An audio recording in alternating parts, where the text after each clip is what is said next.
Knit woman knit. Have you got it? I think you'd know by now, wouldn't you? Why is he wobbling? Oh! Oh! Yeah, you weren't very happy last time. You gave me the wrong chair. Ah, sorry. Oh, again. You're just trying to catch me unawares, aren't you? No. Well, you don't have a mirror, so you can't go. How big do I want you to do what? Do you know something? I think what's polygamous? More than one. I think polygamous knitting is wrong because I think you get finished if you are monogamous knitting. Well, you see, the difference is if you're polygamous, then you might finish like 3 things all at the same time. Yeah, but it'd take you 3 times as long to do it. You just wouldn't have. Yeah, but what you would have is you would have constant reward.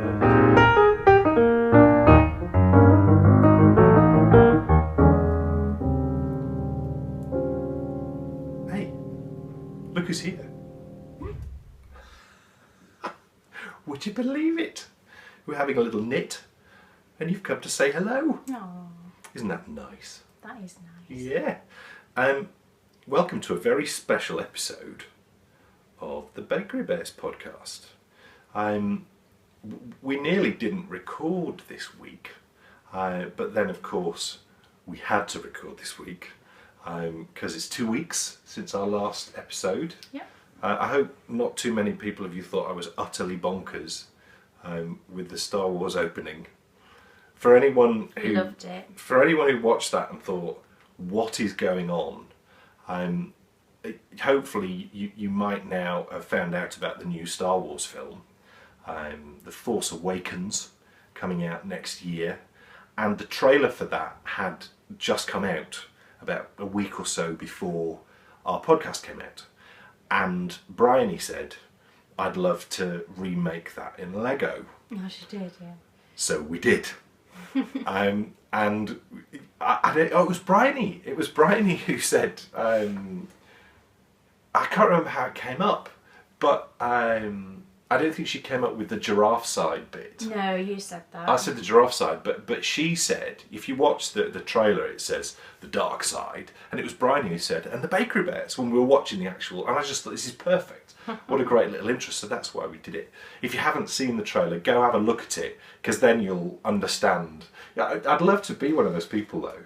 And then the little wheelie thing is I called... know, that's the reason. The names came out, didn't they, from the characters, and the little wheelie R2-D2 is called BB.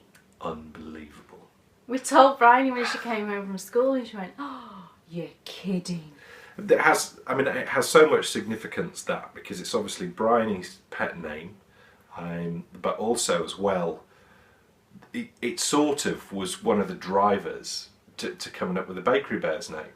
Because I remember when you came up with the Bakery Bears name, we were toying around with, because it was all linked to Bryony and the bears were linked to Bryony, we're toying around with getting that BB in there. So much significance. Yeah. And it's the cutest little thing. It is the cutest thing. So we had to record, didn't we? We did. Yeah, because I know that we did last episode, Dan put together the Christmas card just to thank everybody. But we did... All our amazing viewers. All our amazing viewers. All over the world. They are all over the world. We were just saying, I wonder if there's one in Jamaica. Jamaica. If there is, please come and say hello. Come and say hello, yeah. But I particularly wanted to just say thank you to some specific people that have really, helped us through enormously these past few months. Special thanks. Yeah, very special thanks. So we're going to do that at the end, with our Endy Bits. Yes. As we like to do our Endy Bits.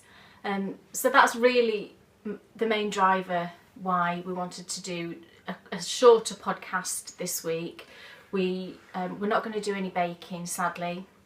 And actually, as it transpires, it seems we had so many messages that people know exactly what mince pies are. Yeah, I kind of thought that mince pies were a very British thing, and that all our lovely friends over the water wouldn't really know, or have experienced what they are. But it seems that you can get mincemeat quite readily over there, and people do make them. So, I thought, well, okay, you know, I don't quite feel quite so bad for not doing that segment.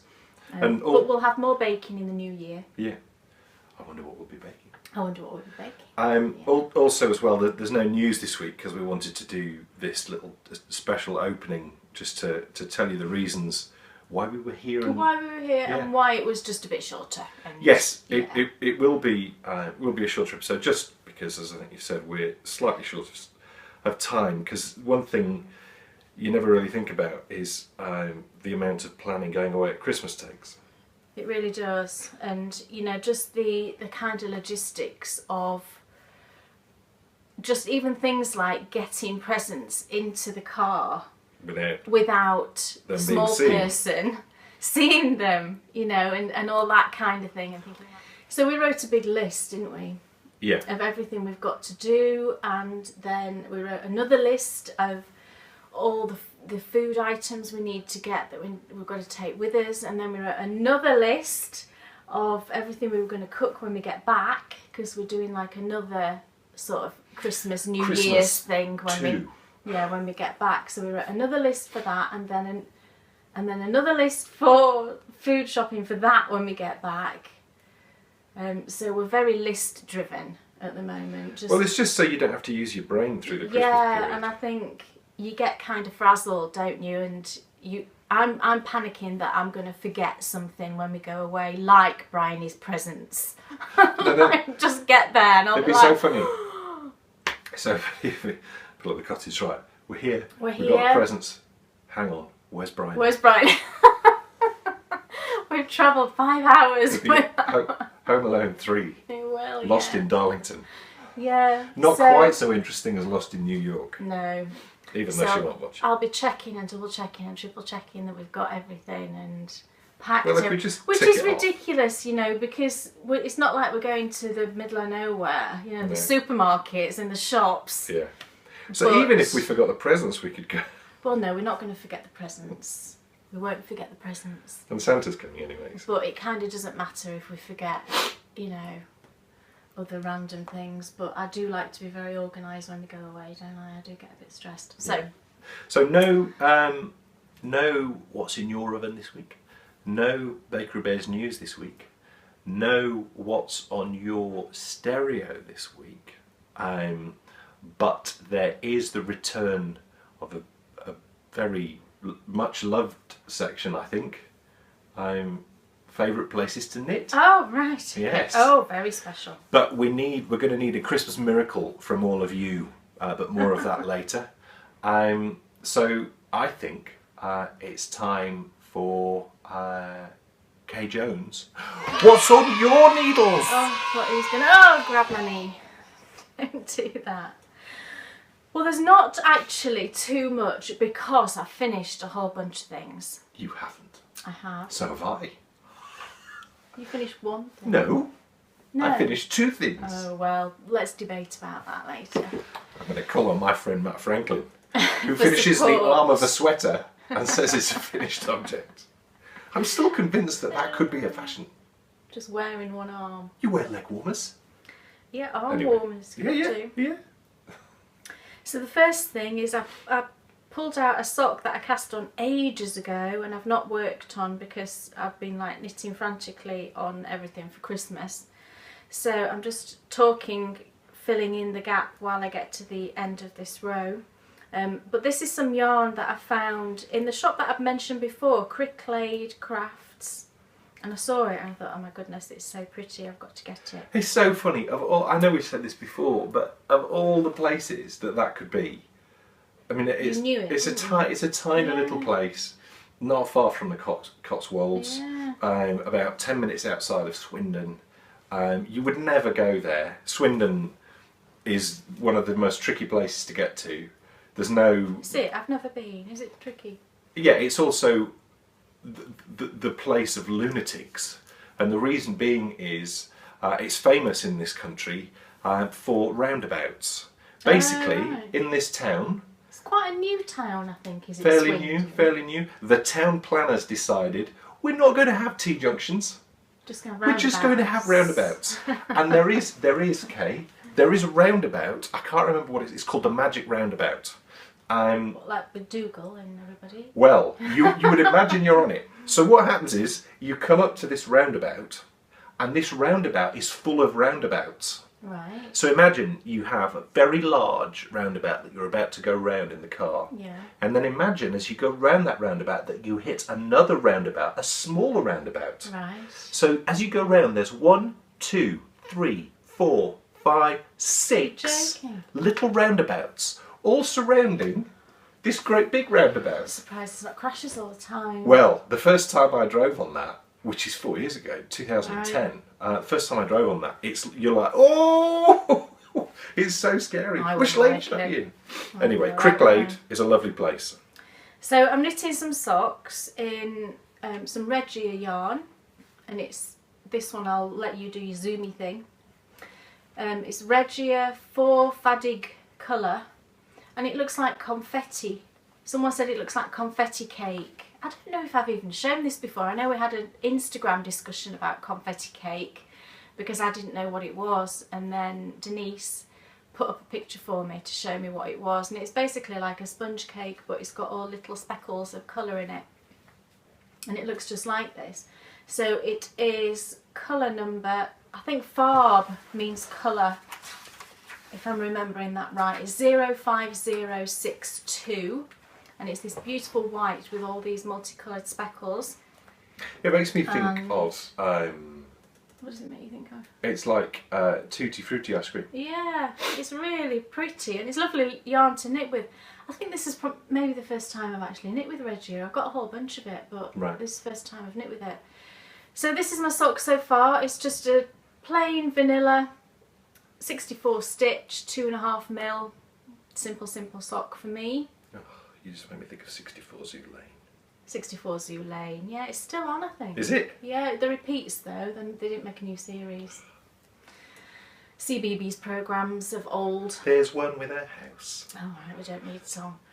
So this is one thing that I picked up the other night and carried on knitting with, and I'm really enjoying it. I love the yarn. I do like yarn for socks that's a bit more robust, you know. I mean, I like all the really soft ones that, you know, they're obviously beautiful to knit with, but I do like the ones that feel like they're going to be really hard wearing socks yet, you know, still be super pretty like this. So that's the first thing. Oh yeah. So is this, we forgot actually to say, and it doesn't matter because I do it up on the screen anyway now, but it's welcome to episode 6. Is it 50? It's 50. 15. And what I thought was really interesting was episode 16 is going to be the Christmas special. Yep.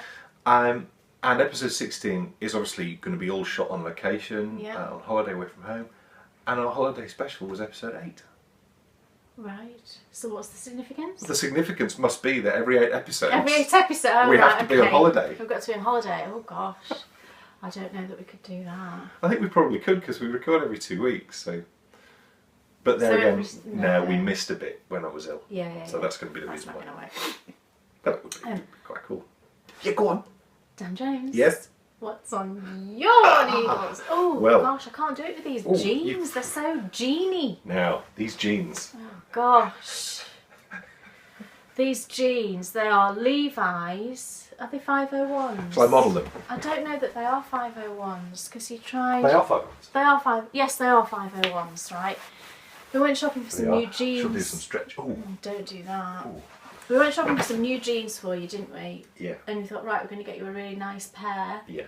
You know, 501s are really expensive. Yeah. But you tried these on and they fit lovely. Tried on bigger ones. You tried on a bigger size and they were too big, so we got this size. Sloppy.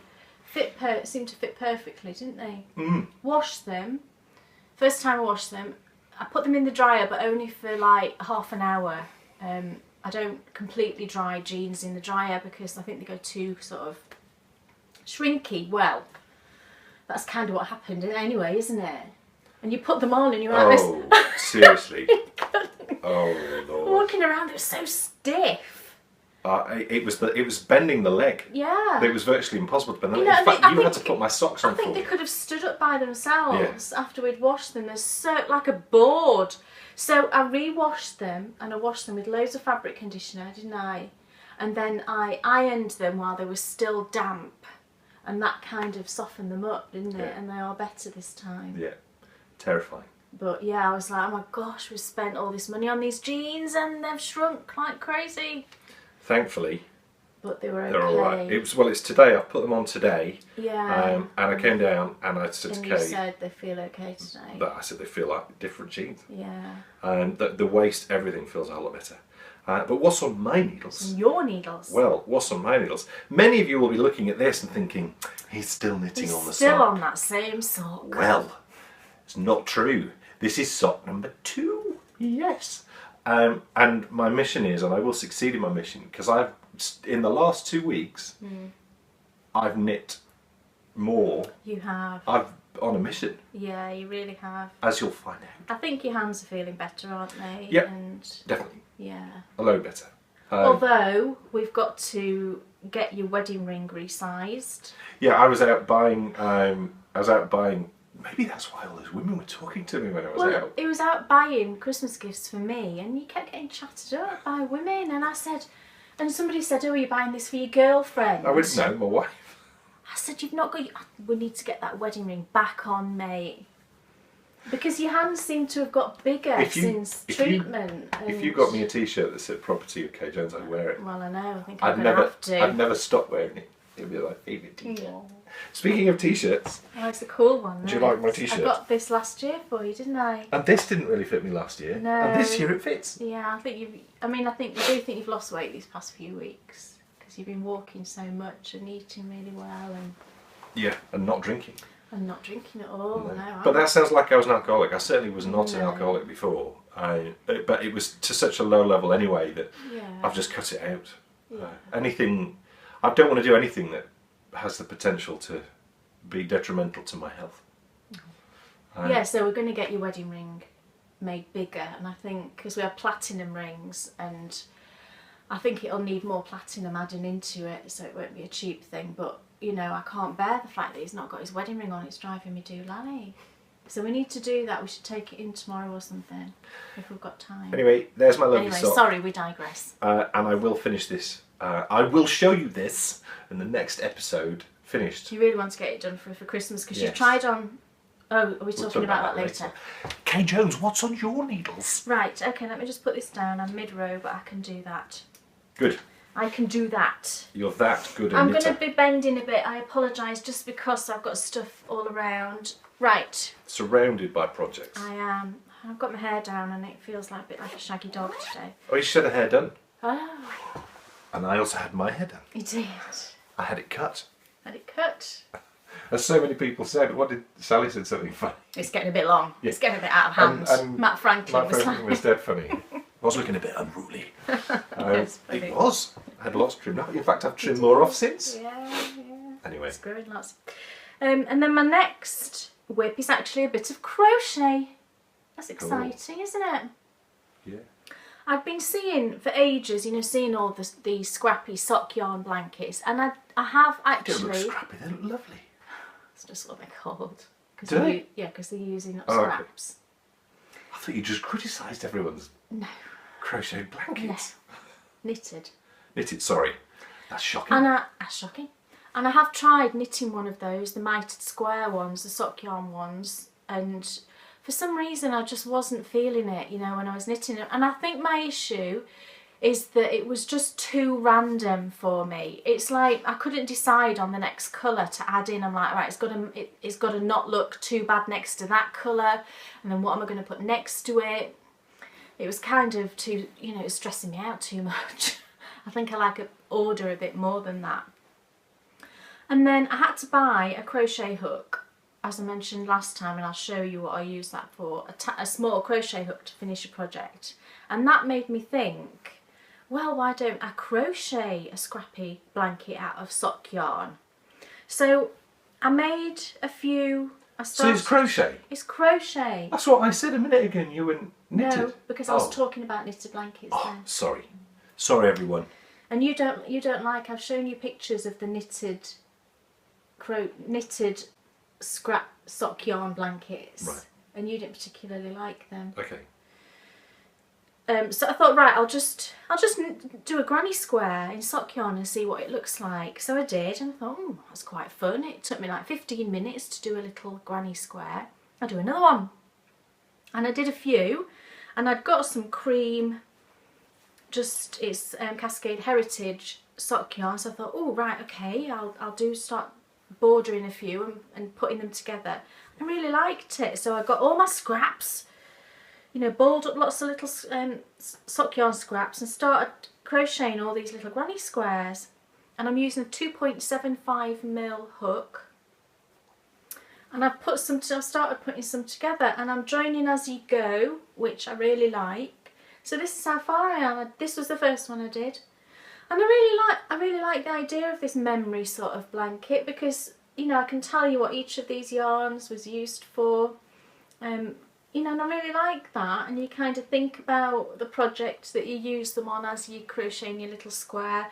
And each square, I've weighed them, it's about 3 grams each. So it's the tiniest bit of yarn you can use. So this is how far I am so far.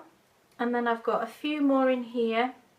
And what I like, the other thing I didn't like about the mitered square ones, is that you have to have the whole big blanket on your knee as it gets bigger, because you knit each square on as you go. That's not something you'd want to knit in Jamaica. No, but the good thing about this is I can just knit loads of these little squares, you know, and then just add them on whenever I feel like adding a few more on. So I've got another 4 here that I've got to add on, and these are Dan's socks that I've just finished. They were socks of mine. That's, ooh, square down. That's Bryony's cowl that she stole off me, that my friend Jen made me. She sent me the leftovers. And then this is a mini that I got from Fondant Fibre. So, you know, I know what each of them is, and I suppose this is why people love making these so much, you know, that it is like this little memory. And Bryony's already playing with this bit, with her teddies. She's like, oh, a little blanket for my teddies. So I'm really liking that, and I might take it away with me, I don't know yet, because I'm trying to just limit what I take, just because of the amount of stuff we've got to take with us. And I've got like a whole... Thankfully we do have a truck. We do have a truck, but it's got a spare wheel in the back, hasn't it? Because I'm going to strap it up. Because Dan's spare wheel got stolen. Someone stole my spare wheel while I was in hospital. The car was parked in the hospital car park, and someone's come along and swiped it. And stolen it because it's underneath. As anybody knows that's got trucks, they're bolted underneath the truck. And we only knew because your car went in for a service, didn't it? And it's like, your wheel's missing. What do you do? And the only place it could have happened, it can't happen here on our drive, because I'll reverse it up really close to the garage, to the house, so you couldn't physically get underneath. You can't get under. So the only place it's been where it's been parked for any length of time was when he was at hospital having treatment for like the 3-dayer. Shocking. Couldn't believe it. So that's why I'm not taking huge big projects, but I might just stick in a few mini skeins, you know, into my bag set and my crochet hook, and then if I want to, I can just whip up some of these little squares. So I'm loving that, and that's my bag. Look, ooh, nearly fell out, full of all my little. Did fall out. Look, yarn down. Yarn down, Kimmy knits. So that's the other thing that I've been working on, and I'm really enjoying the kind of. I'm not a huge. You know, I'm not an experienced crocheter by any means, but I can do granny squares. There's a big report on the news, on BBC News, National News, all about how crocheting is getting mega popular. Really? Yes. And also our niece contacted, was it our niece contacted us to say, shout out for Lizzie McCourt. My niece Lizzie now watches us. I said to her recently, you know, if you want to laugh, because my family kind of don't really know we do this. You know, I've told my mum and my sister knows, but, you know, they don't really watch or anything. And I told my niece Lizzie, and I was kind of a bit embarrassed about it. I thought, oh gosh, she's going to watch this and think we're absolute nutters. But I just said to her one day, oh, if you fancy a laugh, have a look. Well, she's just been watching them all. And she sent me a text one night saying, oh, I'm 2 glasses of wine in, this is brilliant. and she doesn't knit at all. And I said, oh, I'm going to have you knitting before we have to challenge her. And then she sent a message, didn't she, saying, when's your next one out? It was really funny. So And Lizzie... I'm throwing a challenge out there, because I said to her I would. She asked for a shout out. Did she? She did ask for a shout out, because we don't really do that, so that's naughty. No. But we're giving you a shout out, Lizzie. But in because return... she's my lovely niece. And in return, Lizzie, you have to go and introduce yourself... Oh, on the forum. In the Bakery Bears forum in the Ravelry group. So, Lizzie, you've got to join Ravelry. I know you don't knit, but you can still join. It's free to join. It's really easy. Go onto Ravelry. I mean, you know, and I've already said to her, are you on Instagram? And she's like, I can barely... What? She said... What's Instagram? I can barely work Facebook. You know, and she's 27. You're 27, Lizzie, aren't you? Is she? Yeah. God, what an old timer. Because Felicity, my other Oh, niece... if she's 27, that must make us really old. Really old, I know. My other niece is coming up 17. So I always know because there's a 10-year age gap. So, and Lizzie works in London. She's got a really excellent job in London, but she's moving. We're absolutely delighted. She's moving to Leeds in February. Or I went to college. But before she moves to Leeds, she's going to China. Wow. For a trip to China in January. Yeah. I'm just going to quickly... Bringing out this crochet made me remember that I've actually got another crochet blanket on the go that I've never shown, and I occasionally pull out and work on, and I thought, right, okay, I'm going to show this as well, seeing as I'm in a little crochet mode. This one I started, I can't think how long ago, many moons ago, and it's not in my works in progress on Ravelry because I think I've hibernated it just because I don't really work on it very much. But this is another scrappy blanket. But this is worsted weight scraps, and I'm doing a ripple blanket, and this is a pattern. Look, you're going to have to hold it. I'm mid-row. Well, I'm knitting. Just do that. It's a knitting podcast. Well, look at this. It's huge. This is my scrappy crocheted ripple blanket. So I started this months and months ago, and I occasionally pull it out and work a couple of ripples, but it's all scraps from mainly my toy, thank you darling, mainly my toy projects. And this latest one I'm adding in here is the Dancing Dog Dye Works yarn that I used for Mrs. Bakery Bear. So it's the ripple blanket, I can't speak, the ripple blanket pattern, and it's by Lucy of Attic 24. If you've never read her blog, it's really an excellent blog, and she has lots and lots of crochet tutorials that are, you know, if you haven't ever crocheted, they're really good. They're all free. So if you want to check out the pattern, just look on her blog under Ripple Blanket and you'll find it. So I wanted to just quickly show that, and I think I chained something like 270. I wrote it down. 227 I chained, if anybody wants to copy me, and then I'm just doing Lucy's ripple pattern. So just wanted to quickly show that. So that's that, and it'll probably go back into hibernation. But I showed it Bryony this morning, and she went, "Oh, I forgot about that. It's really nice." So I might have to work on that a bit. So I got together my knitting for our travels, and look, I managed to get it all into my new lovely bag that I showed you before, and I've got 4 projects in here. So some of them I've not even started, some of them I've just cast on. So I just wanted to let you know what I was all taking with me and what I decided on. See, this is another plus to being a monogamous knitter. Don't have much to take with you. Here's my travel knitting, and I know it's taken me days to work out. So the first thing, I've really limited this, and there might be one. No, I am going to take all these. The first thing is another hat for Dan, because your favourite hat, have you got it here? No. His favourite hat pattern that I've ever made him was called Declan's hat. It's a free pattern, I'm pretty sure it's free. I think it's free. I've not printed the front page, but it's called Declan's hat, and it's a cabled beanie with ribs and then cables. Really nice. And I knit you that a couple of years ago, didn't I? And you love it. And I've been saying, oh, I'll make you another, and I'm finally going to cast him on another.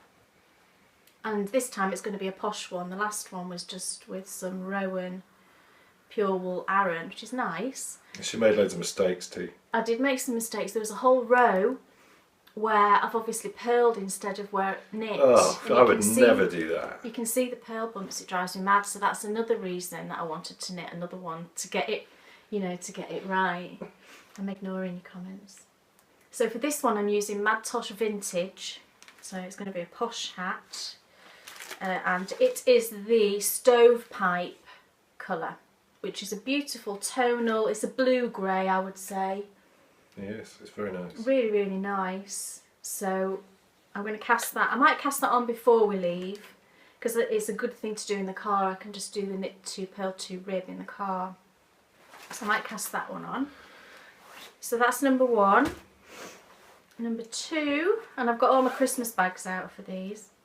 I cast these on yesterday. This is a pair of socks for Dan, another pair.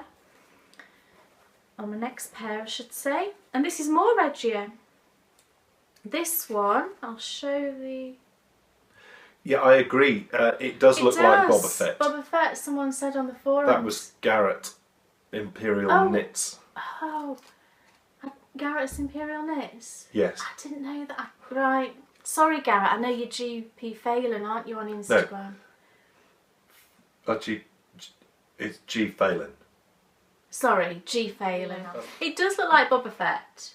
You're right. I cast these on yesterday and I was like, oh, these are quite Christmassy because they've got red and green and the brown of a Christmas tree. So I was feeling they were quite festive, but you're right, they are. And I'll show you the yarn caked up. It's Regia, but I've caked it into little cakes. Really nice. And it's the Regia Design line by Kristen Nicholas. I'll just hold that up. And it's colourway 03312. So that one is cast on, and I have got the other one here, they're 50-gram balls. So I've just caked them up, and I've got another needle in here as well in case I want to do them 2 at a time, which I probably will, I think, because your socks are so enormous that, you know, it's nice to finish one sock and then only have half of another one to go. Yeah. And that's in my lovely Christmas bag I made. So that's that number 2. Number 3, this is, I've been talking about this for a while, but I am definitely going to do this now. It's a cowl. What, have you messed up? No. Oh. It's a cowl for Bryony. If I had messed up, I would know. And I would know what to do to rectify it. I just might need your help doing it. It's the To Infinity and Beyond cowl by Johi Locatelli. Free pattern. Oh, hey. Free pattern on Ravelry, and this is the one that I've mentioned before that my friend Jen knit me a couple of Christmases ago. It will be now, and Bryony just stole it because it's 100% silk.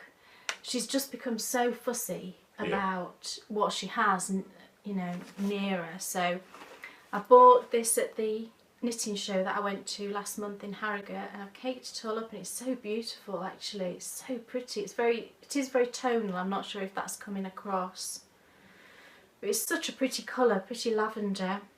Again, I've not cast this on, but it's all ready to go. My needles are in there, yarn, pattern. So that's another thing, and that'll be like my evening knitting probably, because it's lace knitting. So it's not something I'll be able to do in the car. I'm not very good at things like that. So that's my 3rd project to come with me. And it's so beautiful and soft. I mean, it's silk, so obviously it's very soft. And then the last thing, now this is in my, how cute is this bag? It's amazing.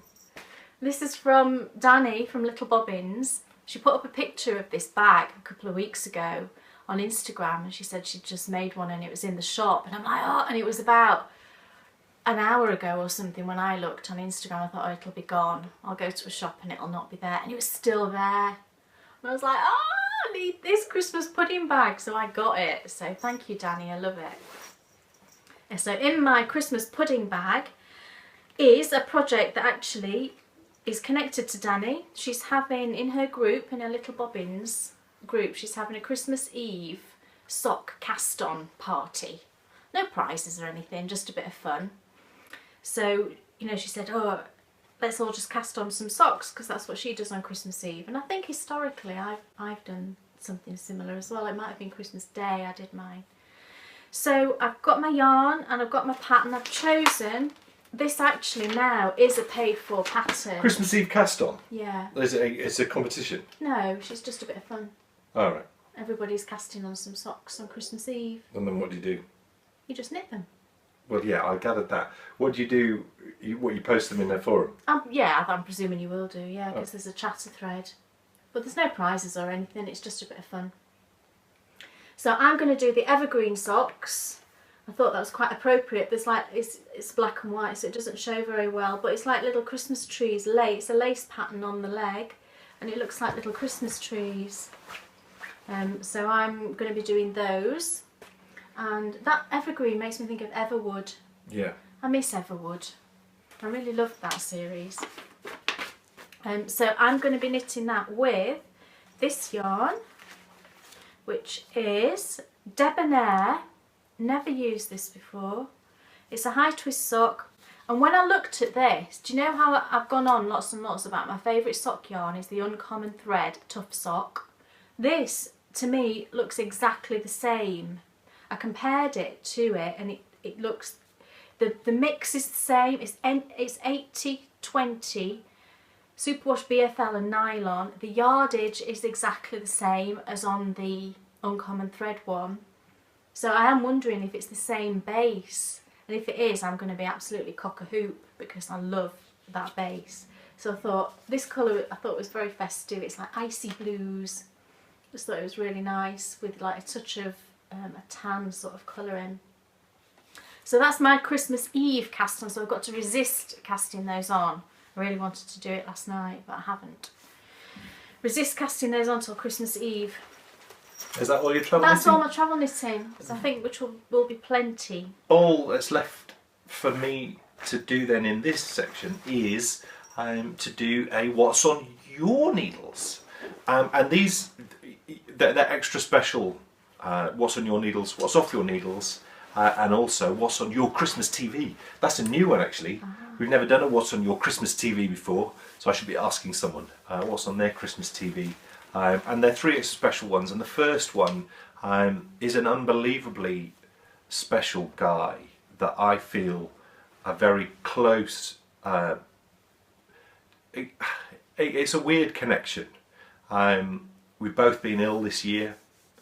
I watched his podcast very early on, prior to us starting to podcast actually, and have watched it ever since. He's about the sweetest guy I think I know.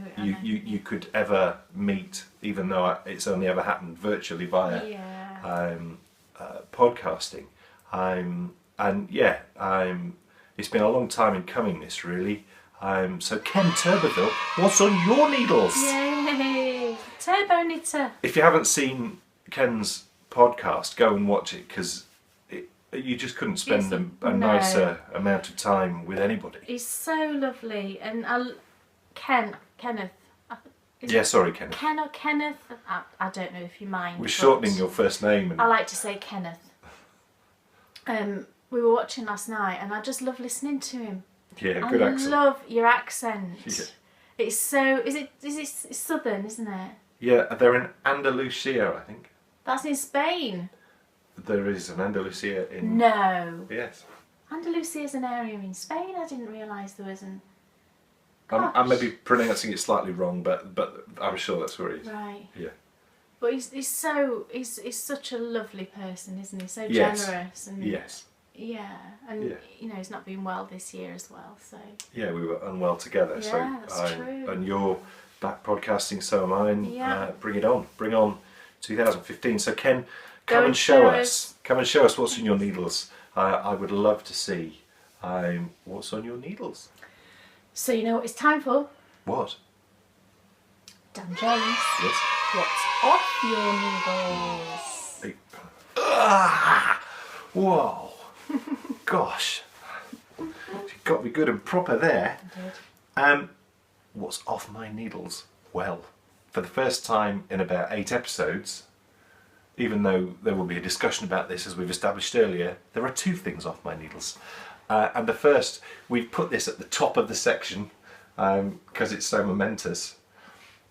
We need to go back and find out when this began its journey into its finished cowl, because I think it was an awfully long time ago. I think it was too. I think it was pre... No, I don't think it was pre-podcast. Do you not? Did you start this whilst we were... I thought I did. Oh, right. Who knows? The Cowl of Doom is finished. Yeah, I knit on it whilst watching some Christmas films which we're going to talk about later. Yeah. And knit on it solid one day for about 3.5 hours. I just thought, I'm getting this finished. I've had enough now. And here it is. And You want to take it off? no, it's right. You sure? Yeah. And there are some positives to knitting a Cowl of Doom. One of them being everything else comes out awfully quickly, I have to admit that. And also as well, I think one of the positives is they do look really nice. Yeah. And I think when you knit one for someone else, you get to enjoy it more because you get to see it being worn. I've knit you one, haven't I? Yeah, it's good. And I think I felt kind of the same as you. I was really you've ready. never done another? I've never done another, no. I think everyone has to do one. Yeah, definitely. It's a great pattern, and you know, I know some people who have knit, you know, loads of them and carry on knitting them just because they, you know, it's Well, quick. I did more than one because that's the first double loop. Yeah, that I've you've done Did I do you've done loops? 2 other ones Gosh. that are just like half the size, you know, the single loop ones. You've done 2. So yeah, actually, if you're uncertain, do a single loop because that's bearable. Yeah, they're very quick. You know, Yeah. that actually is very quick, a single loop one. Yeah. And I wear those as well. But I love it. I've had this on all day today, and I wore it all one day when you finished it last week. Yeah. Love it. So there it is. The Cowl of Doom is finished. It feels like it was a perfect. I think it's a perfect episode for it to finish because this is the last episode from here this year. We can give it closure. So where we can close off the year and close off the Cowl of Doom.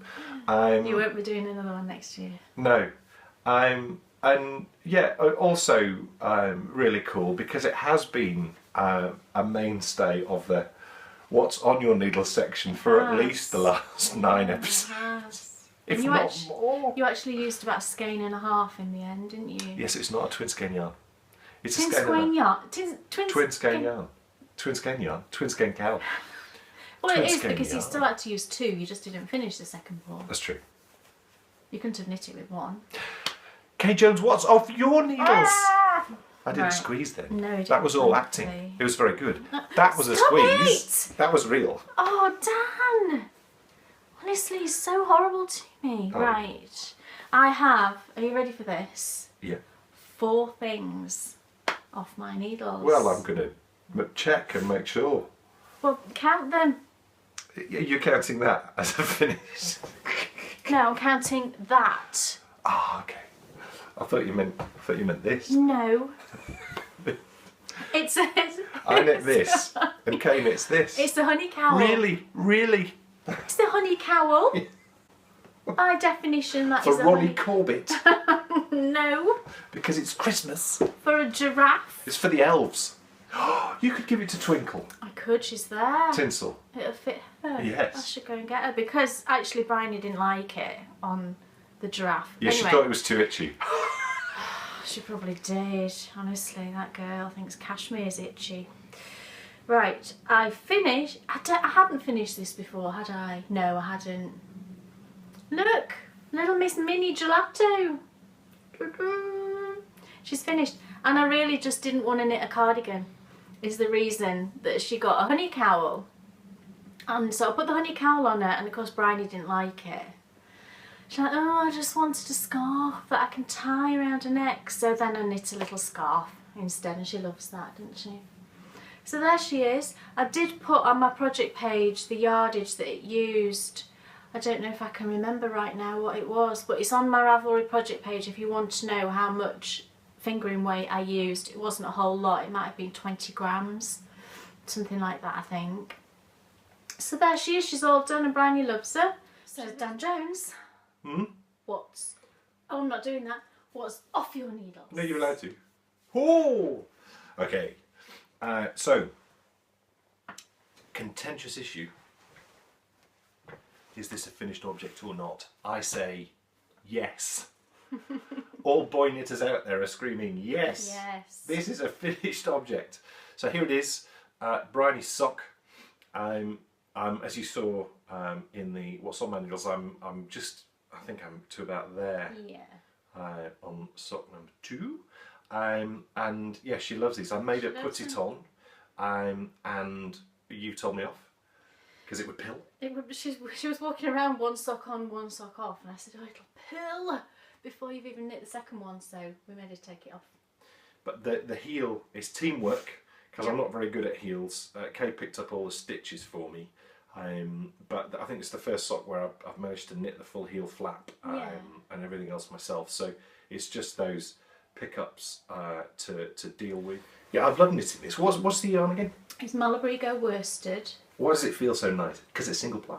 Is it single ply? It is a single ply. It's just really soft. It's one of my favourite yarns actually. It's just really soft and lovely to work with. And did you say single ply? You said to me the other day you're doing really well with that because single plies can be very splitty, as we all know. So you know, to knit socks with it at that tight gauge. It's such a. I mean, look at that fabric. It's just. Yeah, it produces and I think they might felt a little bit, but that won't bother me at all with socks because that'll just make them even more robust, won't it? I love the variegation. Yeah, it's very tonal. It's lovely. I think the colour actually, I've been much debate about what colour this is because I didn't write it down, but it might be purpura. I don't know how you'd say it, but it's a beautiful tonal purple. Yeah. Yeah. It's good stuff. So number 2, well on the way, and I will finish before Christmas. by the time of the next podcast recording. Yes. Hopefully I will finish before Christmas. Hopefully. And then they can go. She can have them. She can have them for Christmas too, yeah. which would be marvellous. Hey Jones, what's off your needles? Okay, number 2. The next thing is Dan's socks. Yes. Yay. They just went 88 miles per hour. They did. Oh, that means they've gone back in time. Oh, don't say that. I'm not knitting them again. Look at that. Look where it stopped. Oh. What? I had the needle in. Oh, right. On the first stitch. Yeah. Gosh. That's shocking. Not shocking. Here's Dan's huge socks. Dan's foot is 12¼ inches long from heel to toe, which is kind of ridiculous. But I do carry on knitting him socks, so, you know, I must love you. You must. I must. So these are finished. It's no makers, 88 miles per hour colourway, and I have got a little tiny bit of each of I halved the skein. I've got a little tiny bit of each that I'm going to put into the crochet blanket. So they're done, and I've washed them, and they're going in your Christmas pile. Yes. Not to be opened. You know, he hasn't even worn these yet. Hasn't even No. tried them on yet. I won't let him because they're Christmas They've been present. like Christmas socks. So they're going to be worn Christmas Day. Yes. So all done. But obviously not in my Christmas stocking. Not in your stocking No. because that's from Santa. Yes, and of course Santa does bring presents to adults. Yes. Yes. I need to check what I've put in your stocking. Why's that? Well, I don't know what I've put in there. I don't think I had that in my head when I put stuff in your stocking. Well, yes. Right. Good. Okay. The only people that Santa doesn't deliver presents to are people that don't believe. Right. So Well, we believe. we do believe. That's why he always brings us presents. I said that to Bryony the other day. I mean, you know, if the presents aren't there, then, you know, more. Okay, number 3. Oh. It is the Ricky hat. Okay. I have finished it. Took me forever. And I think it just took me so long because it's garter stitch, and garter stitch seems to take forever. I was like knitting, and it wasn't growing. Didn't you cast this on last Christmas? No. Oh, you see, I want to sing the song now. Last Christmas? Yeah. I cast on a Ricky hat, but the very next day I did a short row. This year, to save me from tear, I'll cast on socks and do the little bobbins knit along. Very good. So this is knit from Skein yarn. It's beautiful. It's merino cashmere 80/20 and it's the Tuscany colourway. I think I kept calling it Tuscan. You did. I think it's Tuscany is the colourway. So I'll put it on and then we can have the debate as to whether I look ridiculous. It's an interesting debate, this one. It's like a reverse debate for me and Kay. Because normally she puts on a hat and I say you look ridiculous. Yeah. Whereas she's put this on, she thinks she looks ridiculous. And I think she looks a damn sight better than she does in the green hat. What do you think? I just don't know. I don't know if the slouchy thing is me. Well, I personally don't think the slouchy thing is anybody. But I think it works. It's really comfy and it's so soft. So I mean, I will wear it. Maybe it's a walking hat. Yeah, we said that, didn't we? That maybe I'll wear it when I'm walking because it's so squishy because it's fingering weight doubled as well. It's really soft and squishy. But I should ask Lizzie because she's from London and she's all, you know, cool. So does it look ridiculous, Lizzie? Oh. So London. London. Yeah, I'm in London, staying with Lizzie. I used to go down and do work in London quite regularly, and I would stay over. And Lizzie very sweetly would always put me up, which was really nice. And one day I caught the tube with Lizzie because I wasn't really sure where I was going. And we get on the tube and I'm all, you know, my usual self. And she goes, "Stop looking at people." I thought he was talking, wasn't he talking? No. Oh, was it looking at people? "Stop looking at people." I said, "What's the problem?" She said, "They'll think you're weird." It's like Crocodile Dundee, isn't it? When us country northerners go to London. Country bumpkins. Yeah, people like it though. I stand by I'm convinced of it. Or maybe they like the weirdness. The weirdness, I'd say that's Everyone else gets their head down and doesn't even look up. No. I don't like going on the tube, Lizzie. I was just about to say the tube. You get on the tube, and it's like me and Bryony on the tube that time. No, I don't like all that wind. You get all protective. There. You get that like warm wind, don't you? Oh, I don't like it. Down. Warm wind down there on the tube. You do, Lizzie. Back me up. Is it subterranean to get a bit of? It is subterranean. You get a bit of. Oh, shut up! I don't like the tube. It scares me, Lizzie. I don't like it. She's going to be laughing her head off at me The now. subway. Subway to our American people. Yeah. So. More. One more. Yes, please. Shall I keep the hat on? One more, Mrs. Wembley. Well, if you're cold, keep it on. If you're warm, take it off. I'll leave it on, shall I? And that'll give more people. Tell me on the episode thread if you think I look stupid. Be honest. I'm not. I won't be offended. Oh yeah, like, do you know? I can just see it now. Everybody's saying, you look an absolute idiot. You look so ridiculous in that hat. What are you doing? Take it off, and I will. Show us this exciting thing.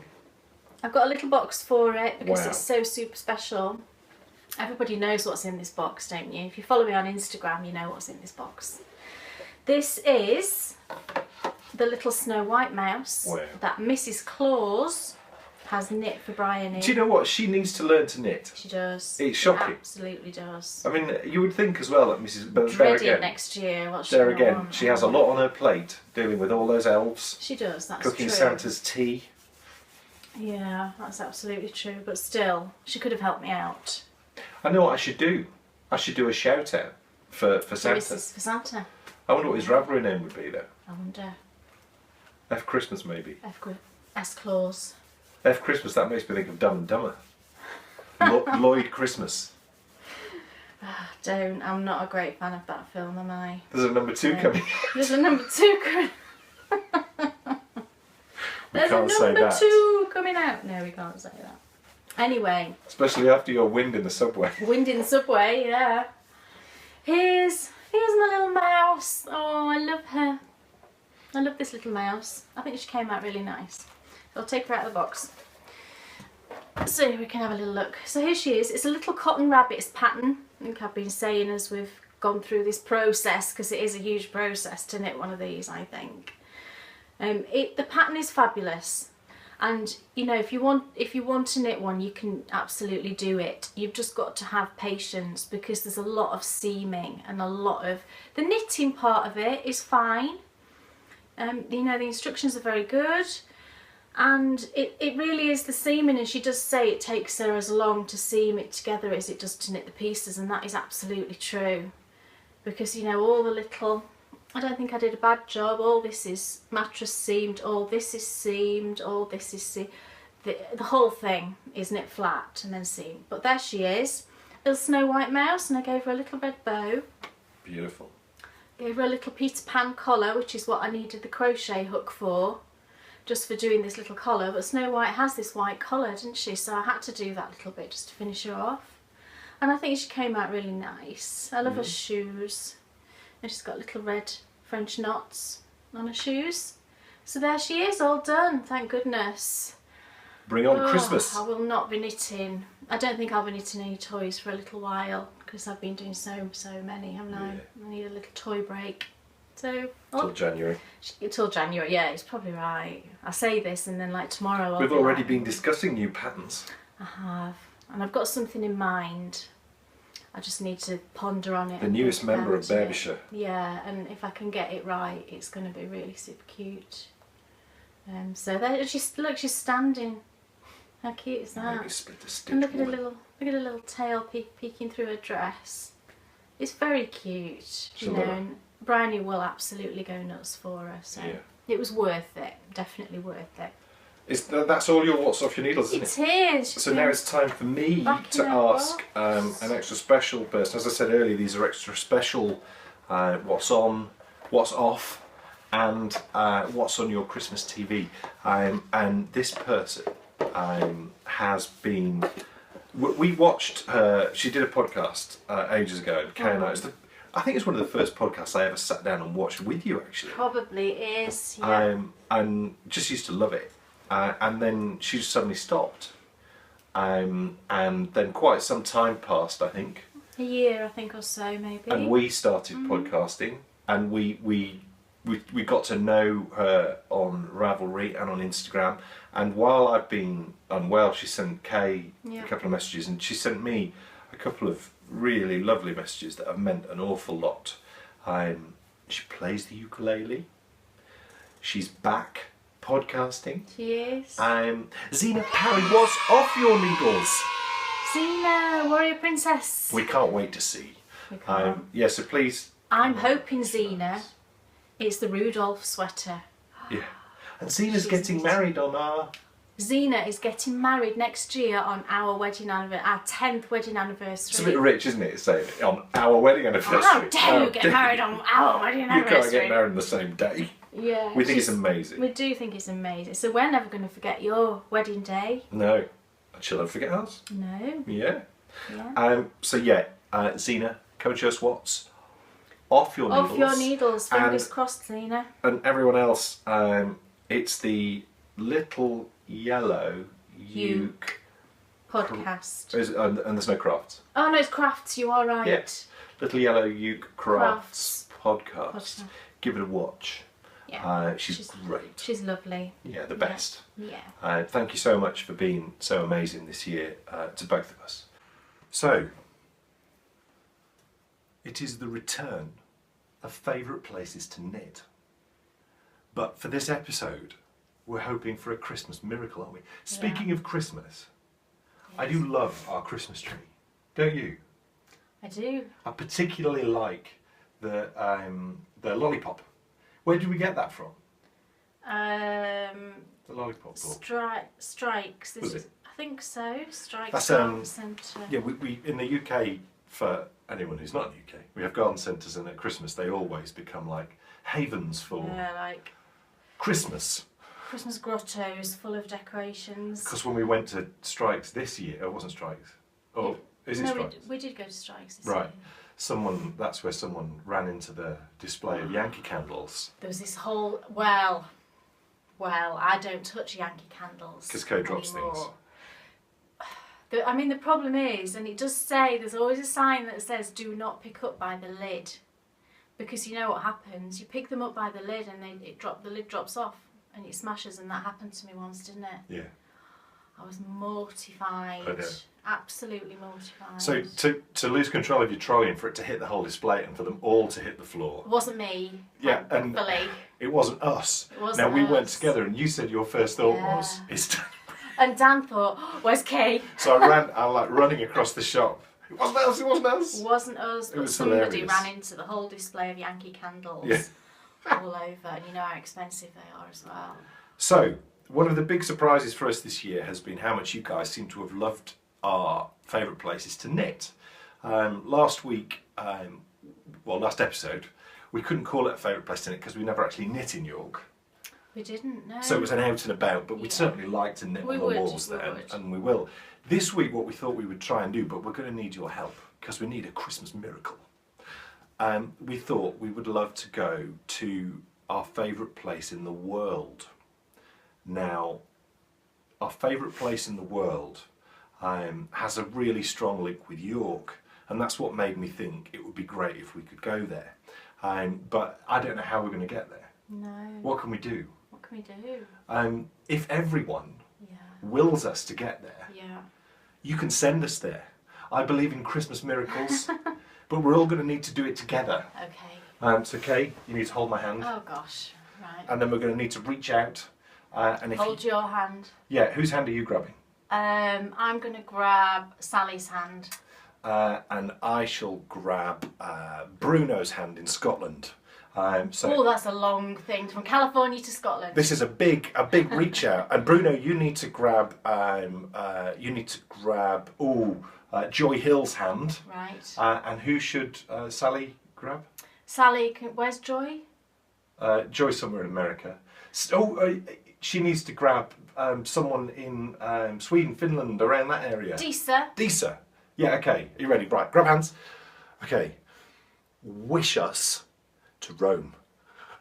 Okay, you ready? Whoa! We must be flying somewhere. Oh! Are we there? Look! Ah! Look at that! Oh! It's a bit hot now. Oh, you should take your Can I hat take my off. hat off now Yeah, here? you can take your hat off. And can you believe what that is? That is the Colosseum. It is the Roman Colosseum. Who's seen Gladiator?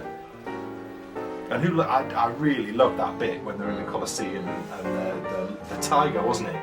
Oh gosh, yeah. Now they rebuilt just one section of the Colosseum because it's so vast, as you can see here. They rebuilt one section of the Colosseum, and that's how they did the filming. There's obviously a lot of special effects going on as well, because I don't think he was actually in the ring with a tiger. No. But the reason why I thought it would be great to start our tour of Rome, can you believe it? And you've all wished us here. The reason why I thought it would be great to start our tour of Rome here at the Colosseum is the Colosseum started to be built in 70 AD. Now, last episode we visited York, and York was first visited and conquered, occupied, developed by the Romans in 71 AD. So Emperor Vespasian, he obviously sent troops out. The 9th Legion came to York and developed York, but a year before that he'd started to build this. Now what was this for? This was for all sorts of different things. They used it for sea battles, so they would fill up what you can see down there with water, and they would physically put boats on there. Can you believe that? Gosh, really? Yeah. That's And they would like have big battles and stuff. Obviously all slaves. Now there were some gladiators in there. So obviously the gladiators were the ones who were expected to go around slaying all the slaves, which is terrible. But then of course there'd be gladiatorial battles, and there'd be what you saw in I've just mentioned the name of the film. I've forgotten now. I'm so overwhelmed about being here. Gladiator. There'd be animals down there. Now what's really cool is if you look down there, can you see all those tunnels? So in those tunnels, all the gladiators would come through, or the animals would come through, or the slaves would come through, and they would use hydraulics, and people would just appear through the floor. Oh yeah, you do see that on Gladiator, Yeah. I think, don't you? Now bear in mind when this was built, it began in 70 AD, finished in 80 AD. Now unfortunately Vespasian died before it could be finished. His son was a guy called Titus, and Titus finished the building of it. But he finished this in 80 AD, and in 81 AD he got some mysterious illness. No one knows what it is. He wasn't assassinated because he was a really good emperor. He died, and his son took over. Now his son was a guy called Domitian, and he put Now you can't see these now, they're not there anymore anyway. But if we look really up high in the Colosseum, there was an awning that used to come out, and the awning used to protect everyone from the sun because it obviously used to get really quite hot. Now, what there also was down in those tunnels was there were tunnels for the emperor to get in, and also the Vestal Virgins to get in, avoiding the crowds. Now, Vestal Virgins, they sound like an interesting group of people. And do you think we should go and find out a little bit about the Vestal Virgins? I do. Yeah. Let's go. We're going to have to walk now because we need to we're going to leave the Colosseum here. We're going to walk straight up Via Sacra and we're going to head up to the Forum, one of my favourite places in the world. Yeah. I went like every day. We did. We went on holiday to Rome in 2005, and every day Kay we'd wake up and Kay would say, "What do you want to do today?" And I'd go, "Could we go to the Forum?" So we're going to go. We're going to go to the Forum right now. We're going to go to one of the most sacred parts of the Forum, and that's where the Vestal Virgins used to live. So come on, let's go. Okay. Okay, here we are. So this, as you can see behind me, is obviously a ruin. And the big thing that you can see behind all of these ruins low down here, we're going to talk about in a second, so you can get excited about that as well. But this thing right behind me, this is the ruins of the Temple of the Vestal Virgins. Now, the Vestal Virgins were a group that were formed by King Numa Pompilius. Wow. Yeah, that's a great name, isn't it? Great name. Why aren't I called that? I'm called Dan Jones. Yeah. I wish my name was Numa Pompilius. Hello, Numa Pompilius speaking. You'd give that guy respect. Yours. So it was formed in 673 BC, so before Christ. Gosh. Amazing. Yeah. And this group, they were seen to be the most important religious group within all of Rome. And the reason being was their job was, inside that temple, there used to be a little fire, a bit like the Olympic flame. And this was the flame of Rome. So the job of the Vestal Virgins was to keep the flame of Rome lit. And the Romans believed that if that flame ever went out, that Rome itself would crumble and die. So it's a very, very important job. So the Vestal Virgins formed in 673, and Vestal Virgins, they lived up to their name.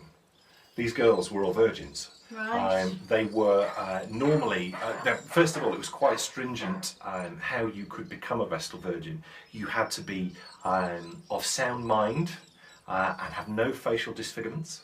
Oh. You were pledged to the Vestal Virgins between the ages of 6 and 10. So Brian is about the right age right now. Really? Yeah, and I quite like the idea of for 30 years you have to have a vow of chastity. And you live here in a beautiful temple. Now, if you look just up there, you can see there's a little viewing platform.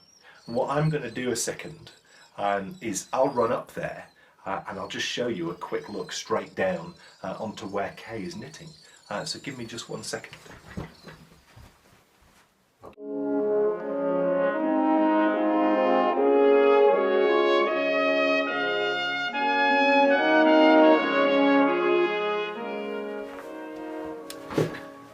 There you go, you've seen now what it looks like from above. It was a big, beautiful place where they lived.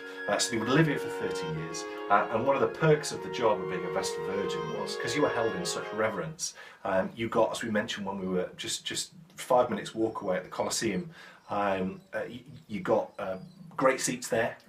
Oh. So you'd have like front row seats, and everyone would really take care of you, and you get all the best food, and so it was quite cool to be a Vestal Virgin. But of course, 30 years of chastity.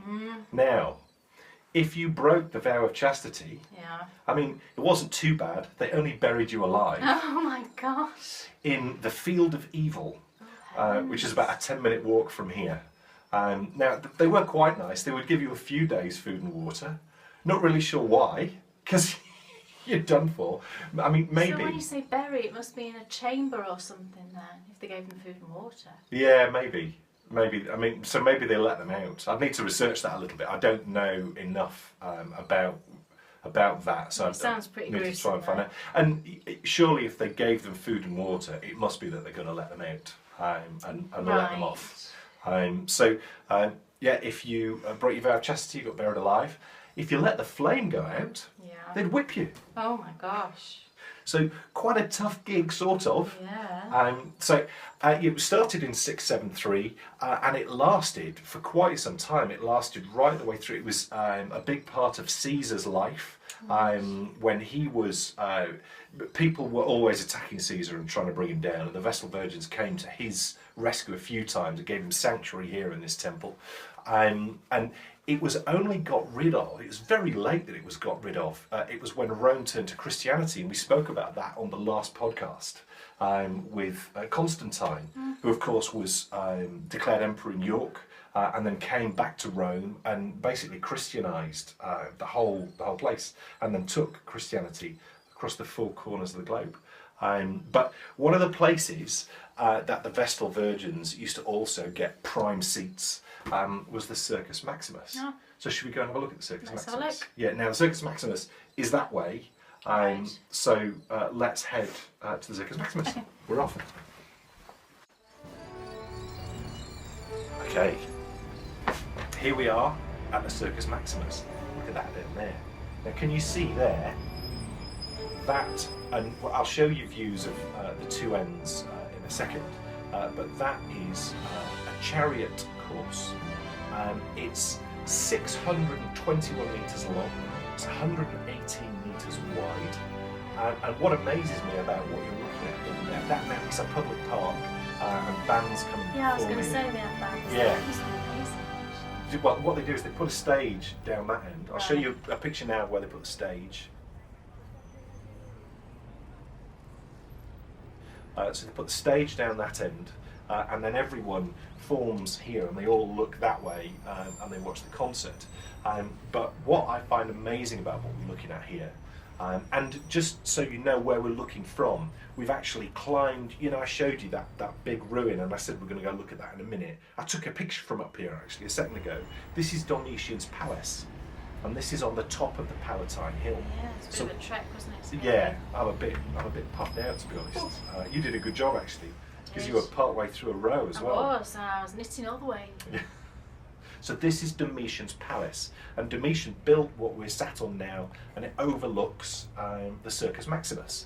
Now the Circus Maximus, it began its life in 550 BC. Gosh. And it had a constant usage till around 500 AD. Wow. So, 1,000 years. So for 1,000 years, Heavens. that down there was used for chariot racing, it was used for religious processions. Basically, they would let the people of Rome come in. It could seat 150,000 people, so they'd all come in. They'd all get a seat. I know. Gosh, there's going to be some archaeology down there if you had a dig. Massive amount of archaeology. 1,000 years. So people would come in. They would do religious processions around, or they would do races. And prior to, if you think that was built, or this began its life in 550 BC, this was 500 more. It's 570. Even more than that, wasn't it? It's 550 BC, 70 AD. That's 620 years old before they even started to build the Colosseum. Amazing. So when the Colosseum was built, it became very much just for chariot racing. But what I find really interesting about this is they had gates. Like horse racing. All right. So they get all the horses in the gates, and they open the gates and off they go.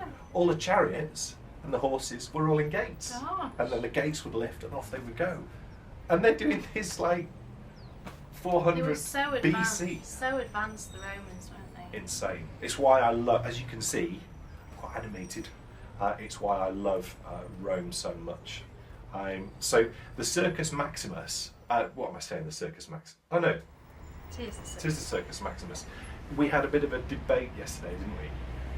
When we were talking about where we would like to come and do this filming. I couldn't remember the name of this. Couldn't remember the name. And I kept thinking it was the Campus Martius. Now the Campus Martius, that's another part of Rome. Oh, I've never heard of that. Campus Martius, that's where, in Rome, you were not allowed to bring an army. You couldn't come into Rome bearing arms. What now? No, in Roman times, dear. So you weren't allowed to come into Rome bearing arms. The only people who were allowed to bear arms in Rome were the Praetorian Guard, who used to protect the emperor.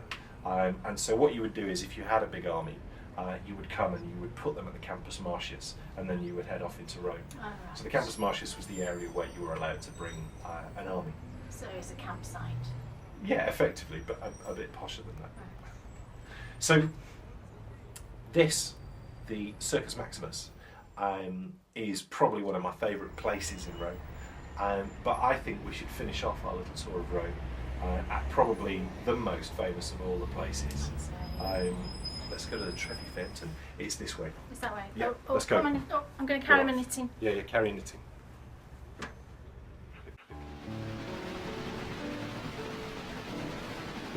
Oh God, I'm getting splashed. Yeah. We're a bit close. Can you see it? How beautiful is that? Should we throw a coin in? Do you want to give it a go? Yeah. Go on, throw it. Oh, there it goes. Beautiful. Yeah, You're supposed to do that, aren't you? Yes. Yeah, it's supposed to bring you luck. So the Trevi Fountain, it has another link to Romans. Now, this was built in around it was begun in 1732. I think it took about 10 years to build. And it was really unfortunate. The guy who started it was a guy called Nicola Salvi, and he died halfway through building it. How unfortunate. Now, he was really fastidious about making this the perfect view. And they used to be just over there. Just look over there. Can you see that hairdressers? Yeah. Now that hairdressers, back in 1723, was really annoyed that they were going to stick this fountain and block his shop, because he had a sign and people would come. So what he did was, when they started building the fountain, he made this massive sign. So you would come and you would look at the Trevi Fountain that you can see here, and then above the top you would see, get your head on here. So what Nicola Salvi did was, he kept adding more and more gorgeous things. That's why it's so good. Yeah, yeah. Because it's not really a fountain, is No. it? No. Well, what this was in Roman times, they used to bring their water in from different sources in the locality. 14 miles away is the source of this.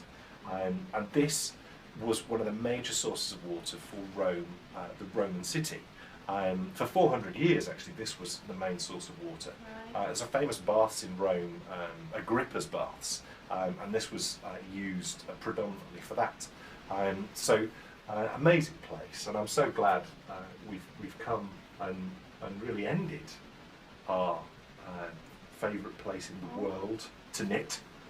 And I have been knitting the whole time. There you go, see? So we've now knit in Rome. Yeah. How amazing is that? Yeah. Do you know what? I miss our Christmas tree. Oh, yeah. Can we go back home? Let's go back home. They need to wish us back home. Okay. Oh. Everyone hold hands. Okay, you ready? Here we go. Oh!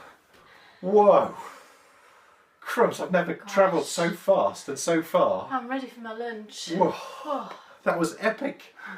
The most epic of all the out and abouts we've ever done, I think. I'd say. So yeah, that is my absolute favourite place. And when we were there, I actually dreamt that I walked through the forum talking to Jack Black. Do you remember? Oh, yeah. How insane is that? If you want to read a good Roman book, there's a few out there, but the ones I've enjoyed the best are by Con Iggulden. Oh, yeah. It's the Emperor series. One of them's called The Gates of Rome. They're down there, actually. Yeah, Gates of Rome, Field of Swords, Gods of War. Really, really good read. I think we should do a quick What's on your Christmas TV? And the reason why we need to do a quick What's on your Christmas TV is every time we've done this, it's not been a particularly positive section.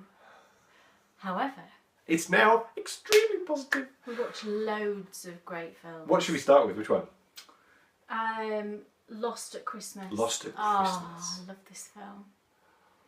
Lost at Christmas, I'm sure that's what it's called. Yeah, Jamie Getz. Oh, I don't know who's in it. Jamie Getz from The Lost Boys, and she also plays Bill Paxton's wife in Twister. Oh, yes. Yeah. Yeah. She plays a mother who's estranged from the father, Yeah. who's called Dylan. Oh, I can't remember his surname. But he's a face you're going to recognise. Yeah, and she's got 2 children. True story? And yeah, based on a true story. She's got a teenage daughter and then a younger daughter. And the husband, they're not divorced, are they? They're just estranged, as you say. Yeah, and they're quite friendly still. Yeah. You know, they're on good terms. And he's been throwing himself into his job. Yeah. And that's the reason why they've grown kind apart. of drifted apart, and they were arguing all the time, and he moved out and everything. And then, you know, it's running up to Christmas, so he comes back to visit. And the kids are off at school, I think, aren't they, or doing something one day. And he says to his estranged wife, let's go out on the mountain in the, what do you call him? Skidoo? It's not a skidoo. I just thought that was cool. It's a snowmobile. Snowmobile. Snowmobile. I'm going with skidoo. Skidoo. And she's like, oh, we can't, we've got to be back for 4 o'clock for the youngest one to pick her up and all this. And he's like, oh, let's just go out and have some fun. And she's like, right, okay. And they're going up this mountain, aren't they? And he kind of challenges us, saying, you know, let's get to this point. And she's like, we can't go that far, we've got to get back. And then he teases her a bit about it, and she's like, right. And they go off-piste, as they say. Yeah. And they get lost, is basically what happens. And they're actually eventually up there for about 6 days. Yeah. True story. Yeah. You know, and the rescue parties go out looking for them, nobody can find them. They can't find them because they went off the tracks. They went off the main trails. To try and then there was a heavy snowstorm, so it covered all their tracks. Both of their snowmobiles break down, don't they? So they've got, you know... They're called the Shenwells. That was the name Yeah, of that was the name of the people, yeah. And it's basically their story, isn't it? Yeah, it's the story of what happens. And we won't tell you what happens at the end. No, it's got a lovely ending. And we were both blubbing at the end of it. We were both we were both sat here, we're like knitting, and we were... I never cry at films. I was like, tears. I thought, right, I'm not going to look at Dan because then he won't know that I'm crying. And you were doing the same thing. This is a particularly tricky bit of knitting I'm just doing now. We were both sat there like this, concentrating. No, he's not looking out. So, Lost at Christmas. Very good. Watch it. The next film we're going to talk about is The Christmas Secret. Oh, yeah. The Christmas Secret is all about a mother who has moved to where she thinks her dad is from. She has a husband who is clearly not a nice man. He's sleeping around and all sorts. The kids are very young. I think the boy is probably about 9, isn't he? Yeah. The girl's probably about 4, 5. Yeah. She moves to this lovely American town, and she's got this job for this horrible guy. And she keeps being late for work, doesn't she? And one day she's late for work because she's driving to work, and some woman who is the wife of a guy who runs a shop in this town, she has a heart attack. So she stops, she pulls her out of the car, gives her CPR, the ambulance come, and she saved her life. So she goes off to work and he sacks her. Yeah, because she's late. Yeah. So she heads out and she sees this lovely bakery shop. Betty's Bakery. And she goes over and she goes in. She doesn't ask for a job, but Betty just pretty much just gives her a job. In the meantime, her husband is trying to get custody of the kids, isn't he? And in the course of the film, she finds a new love of her life. Yeah. Oh, and he's nice. Sorry. Shocking. He's got a touch of the Superman going on. Yeah, he does, yeah. So she finds a new love of her life. She obviously gets the job that she really loves. She finds her mother-in-law. No, her grandmother. Her grandmother, that's it. She finds her grandmother. If I've just done an edit, she just gave away who. If I haven't just done an edit, I'm desperately sorry. Yeah. But it's a really, really great film. So that is The Christmas Secret. And then we shall finish with The Christmas Card. Oh my gosh. This is good. I've seen this film before and Dan hadn't, but I we think stuck. Oh, have you? Did you think you've seen it too? Yeah. Oh, right. Ed Asner from Elf. Yeah, it's got some quite big people in. Alice Evans, who was in Lost and was in 102 Dalmatians. And we thought the fella at first was what's his name's brother, didn't we? But it wasn't. He just looks like him. Yeah, he looks like Luke Wilson. Yeah. But he's not Luke Wilson. No. I mean, he's another He's another really, really good actor. Very familiar face. Yeah. But it's just a brilliant film. Oh, it's a brilliant film. We love that one, Christmas Card. He's a soldier in Afghanistan, Yeah. And she lives in a lovely village, a lovely town, and she sends Christmas cards to the soldiers, and he gets his Christmas card, and he has to come home to go and tell someone, doesn't he, that their husband has died, and he goes to find her. Yeah. And they get to know each other. He doesn't tell her that it's her that wrote him. Yeah, he keeps trying, and as these things go, and never manages to. And she's got this boyfriend who is the drippiest boyfriend. Yeah, you'd never put them together because she's never in a million quite years pretty. put them together. Yeah, she's a pretty blonde woman. English. Oh, she's an English actress. Yeah.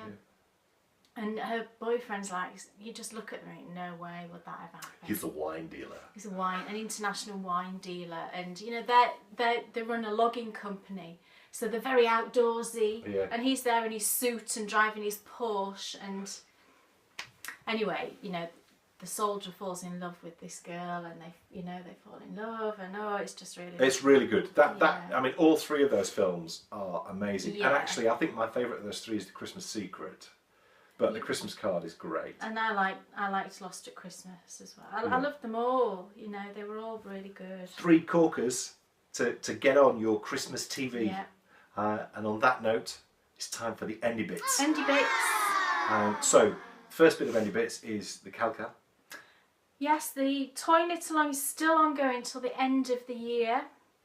I said before that I was going to close the thread on the 1st of January. I will do that. I did get that final prize from Juliana's Fibres, which I'll show you next time. Actually, it's upstairs. I should have brought it down with me, but it's absolutely beautiful self-striping yarn. It's gorgeous.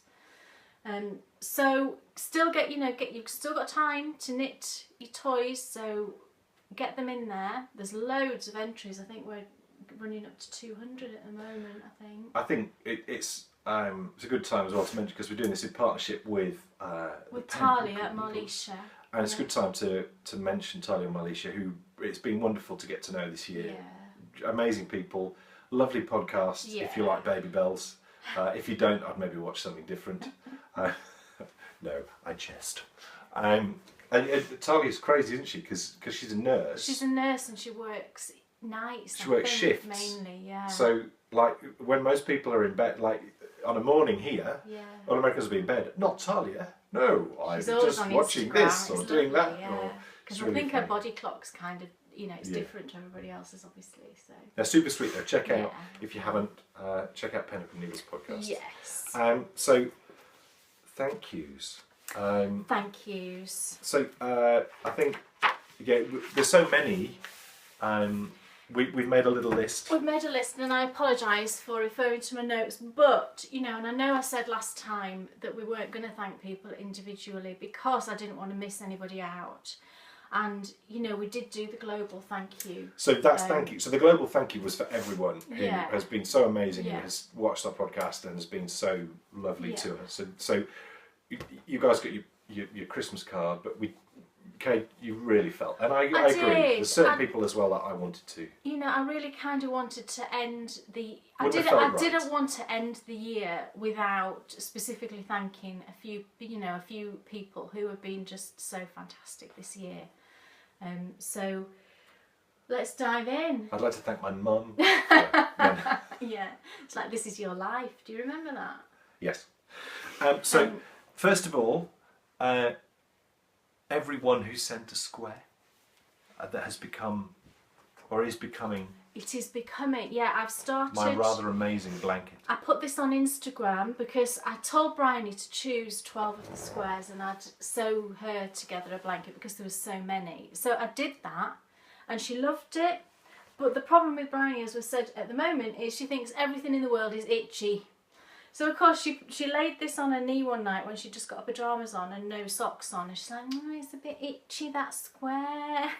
And that's fine. It can be itchy because it's mine. Yeah. So what I said to her, I said, right, okay, shall I just make this into the family blanket and just keep adding squares to it? So that's what I'm going to do. This is going to become you know, the great big blanket. So there's 12 squares in it so far. So if you don't see yours, don't worry. It's on its way in. They will be in there, but it won't be you know, I've got 75 squares, I think. So I will. That'd be so cool. I mean, it could be as big as this room. That'd be amazing. Well, it would, but you know. We could all get under it. Well, we could. And I don't just mean us. No. I mean the extended family too. Yeah, we could all just get in the room, couldn't we, and just have a mass, you know, knit under the blanket. So this is just 12 squares that I've done so far, and all I'm doing, I've found the easiest thing, because of the differences in sizes, you know, they're all roughly the same size but not quite. So what I've been doing is laying them face to face, pinning it so that they, you know, maybe stretching that one a little bit just to make sure that they match, and then I'm just over sewing it. And I think it's working out fine. You know, that's the front side of it, and I think it's absolutely lovely. So I shall carry on with that, this upside down. In the new year, I shall carry on, and I'll show you progress as we, you know, as it gets bigger and bigger. Everyone who's sent a prize of some sort for the podcast, there's been several people who have sent us in skeins of yarn or, you know, various other things. So anyone at all, thank you so much who's sent in some prizes for, you know, to use as giveaways. It's, you know, much appreciated, so thank you. And I'd like to thank everyone who sent a care parcel. The care parcels were for me. No, they weren't. They were for us. I'm being mean. We got sent some amazing things, though. Just amazing things. We did. And, you know, like Victorian Studio and your vintage Star Wars thing. Oh gosh. And torches, Star Wars torches, and lots of Star bags, Wars things and sweets. Star Wars bags and sweets, and you know, I got some fabric and loads of fabric. You got a bag. Somebody sewed you a Star Wars bag, and it was in there, and knitted Yodas. Yeah. And two knitted Obi-Wan knitters. Crocheted, and just the care parcels were amazing. So to everyone who sent a care parcel, thank you so much. My last sort of group thank you is to everyone who's bought one of my patterns and bought one of my bags in the shop. I'm just kind of still blown away by the fact that, you know, people are buying my patterns and buying my bags. Me too. Yeah, thanks very much. Can always rely on Dan, can't we? So it's just amazing, and you know, I love seeing all the little giraffes and bears popping up, and people Instagramming pictures when they get their bags and saying how much they love them. So I love it when you find one that you don't know about. Much. Yeah, you'll find one and be like, "Whoa, that's really good." Yeah, because there's, you know, there's so sweet. many bakery bears now, and you know, the giraffes are rapidly catching up with the bears at the minute. So thank you, everybody. So, that's all the globals. We're on to personals. We're on to personal thank yous. So you can start. Top of my list, and I barely it's me. know. Oh. Thank you so much. You know, thank you so much. Thank you so much. I honestly barely know where to begin with this person. Barely. Sorry. Barely. I've known this person now for probably 2.5 years, I think it will be. And, you know, she made contact with me way before the podcast, way before my patterns came out. You know, we became friends. And, you know, it's carried on from there, and we're in touch daily, and she's just generally been completely fantastic. Yes. And that's Sally. And I've got to do this without tearing up. You see, I told you I don't cry at movies. She's the weeper. You might have to cut. No. I'm leaving this in. Oh, he's so mean to me. He's so mean. My teary bits get left in. Just composing myself. Have you said everything? Yes, so Sally, thank you. And that says it all. Now I apologise for all the people who I mention when I don't cry. It's not because I don't love you dearly. Oh. So the first person I'm going to mention is Michelle. Michelle from Dancing Dog Dye Works. Michelle, what you did I can't even form the words. And I think everybody's started getting their yarn now. They have. Just started shipping it out. For you to do what you, thank you so much. It's amazing. It's amazing, and it's so lovely to see it now starting to arrive, and what those amazing. I mean, that's the other great thing is it's all right. Someone, dyeing you up some yarn. But actually dyeing up some yarn that's named after you, that's done specifically about all the things you love, and then selling it, that's a whole other level. And on top of all of that, it's amazing yarn. It is, and I've still got a skein and a bit left. Yeah, and no one else is having it. Oh, it's going to be good stuff. I know. So, Michelle, deciding what to do. You are a living angel. Aww. Next. My next one, and I mean, there are a couple of people that I know will say to me, "Oh, don't mention my name. I'll be so embarrassed." So, I want to mention these people, but I won't go into any great detail. Don't get into any detail on this people. No. Yeah. Because these people know why I'm thanking them, but I just wanted to say it. So we've got Amelia, fantastic Amelia in Canada. Yeah, she's my sweet supplier. No, she's not in Canada. She's from Canada. Yeah. I'm sorry, Amelia. I always think that you're in Canada because I know that's where you want to be. She's near Boston. So Amelia, thank you. And the next person I'm going to thank is Denise. Denise. Yeah, I'm going to thank Denise for being a great friend, for sending me emails when I was in hospital, and just taking a bit of our locality and plonking it in the middle of Colorado. Yeah. It's insane to listen to a podcast from so far away. Yeah. With accents that are just up the road. Yeah.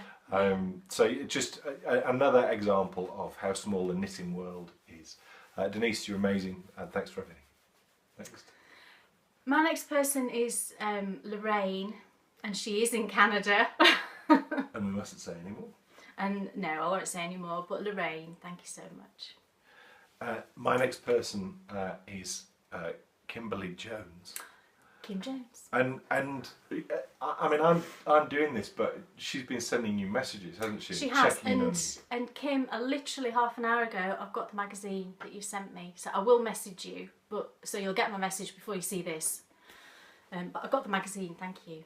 So I'm thanking you for making me laugh heartily, but I'm thanking you quite a lot on behalf of Kay, because of all the amazing things you've done for Kay whilst I've not been able to take care of her. So you've taken care of her. Us Joneses sticking together. Yes. And Sam is also a Jones. Ex-Jones. Ex-Jones. Yeah, she married out of it. Yes. It's just not cricket. Next. My next person is a lovely lady in New York, and she'll know who she is now. It's Tracy. So, again, Tracy's been a friend of mine for a long while, and she's been sending me messages, and just really messages at times when I've really needed it. So, Tracy, thank you. It's Darren from the Knitting in Circles podcast. Darren's kept in touch with me more than anybody, actually, sending me messages when I was in hospital and all sorts, and it means a tremendous amount, a real tremendous amount. As he said himself, he is my brother from another mother. That's it. Yeah. I need to try to say that with an American accent, but I'm not even going to try and offend you by speaking in shocking accents that would be awful. But Darren, mwah. Send you kisses, Darren. I hope I've not left the Ginger Club though. I know, we're worried that he's left the Ginger Club. We'll have to come back to it at some point. Next. My next one is, basically, without this person, we wouldn't be sat here. I wouldn't have ever put my patterns out. I wouldn't have ever made a bag. None of it, because she's the person that first encouraged me to write my pattern down and to get it out there. And it's Diane. We'll never see this. She won't. She doesn't. I know she doesn't watch. But I'm going to say it anyway. And it's Diane from Knittable, so everybody knows. And like I said, literally, if if she hadn't, I sent her a bear probably 2 Christmases ago now, even maybe is it 3? Gosh, I'm not sure. I knit her a bakery bear and I sent it to her, and you know, it was her that encouraged me to write the pattern down, and I was like, oh my gosh, I could never do that. But I did, and so thank you, Diane. And like I say, if it wasn't for her, Yeah. we wouldn't be here. We should have actually thanked her standing up. Oh, last couple of podcasts, before she stopped podcasting, she stood up, which I thought was fantastic. You know, she was so animated. She'd stand up in her craft room, I think it was. Yeah, I miss Diane. And another one from me, and that's Matt Franklin. Matt has, you've sent me messages, but our general interactions as male knitters, along with Darren, and as well, all of these people have been with us since the beginning. So yeah, Matt, really appreciate all that you've done to support me while I've not been very well, and you know, for all the positive things you've said about us as well. Yeah, we love you too. Yeah. And another one. My last one is such a lovely lady, and I'm trying to think which part of America you're in, and it's not going to come to me. I'm going to be so mad. And it's Marie, who is Maury on Ravelry, and she might be Maury Knits on Instagram. I always get those two mixed up. I've mentioned Marie before on the podcast. She's the lady who bought the Downton Abbey bag and thought it had gone up in flames on the mail truck. But she sent me a couple of really lovely messages and a little video as well. So, you know, it really touched me. So Marie, thank you. And there was one more from me, because I forgot to do a what's on your Christmas TV. And I promised I would at the start. I promised I would do 3. Right. And so I'm doing a shout out for this person. I want to know what's on your Christmas TV, but we're also thanking this person because this person sent us the sweetest Christmas card and the best picture of Bryony and a little bakery bear you've ever seen in your life. We weren't embarrassed by showing it. But I think one of the things that's been amazing for Kay and I has been all the people that we've met, but to meet someone in this country is cool. Because there's not a lot. There are more now appearing, but you know, this person was such a support for us. First person to buy a Bakery Bears t-shirt and to wear it with pride. And just an amazingly lovely person. She has a great podcast called Knit All the Things, and she's called Cara Thompson. So yeah, Cara, you rule. Show us what's on your Christmas TV, or come and tell us. She had the longest train journey ever in entire history. I think you might find that the majority of that was on a bus. On a bus. Because Wales was flooded. Sorry, Wales is closed. They should have just shut the Severn Bridge. They should have, shouldn't they? Yeah. And that's all our thank yous. That's all our thank yous. Yeah. Yeah. So we're just, I know people, I'm sorry if you were slightly bored during that, but we did really, I wanted to end the year by saying all those thank yous. I think it was important for me to do that. So thank you for bearing with us, if you're still with us. Yes, well done. Well done. And that's it. That's a wrap from us. From the Bakery Bears cottage. The next time you see us, we will be in the Roundhouse. It's called the Roundhouse, yeah. In Somerset. In Somerset. For our Christmas special, with special guests, special out and about. Oh, anything could happen. Anything really could happen. There's no animals, luckily, so we've not got any. Apart from Steve. Right, yeah, apart from Steve. That's my mum's husband. Yeah. Yeah, so Merry Christmas, everybody. Merry Christmas, everybody. Next time we see everyone, they'll all be stuffed full of whatever they eat at Christmas time. Turkey. And do you have turkey in the States? I asked Sally this question last year. She came back with an eclectic mix of all sorts. It was a very eclectic mix that she had. So, but I don't think turkey was there. I think that's more a Thanksgiving thing. Please correct me if I'm wrong. Yeah, interested to know. So, Merry Christmas, everybody. And we'll see you back here in 2015. Yeah. But we'll see you, hopefully it'll be out on the 30th. Oh gosh, right, or really? the 31st. Well, I need to try and get it out before New Year's Day, I think, don't you? Right, we're back on the 28th, so. Yeah. Okay. But we've got a whole other, it's going to be fun and games trying to get that edited, and but at least we have the laptop there, which should be quite interesting. Oh yeah, we've made...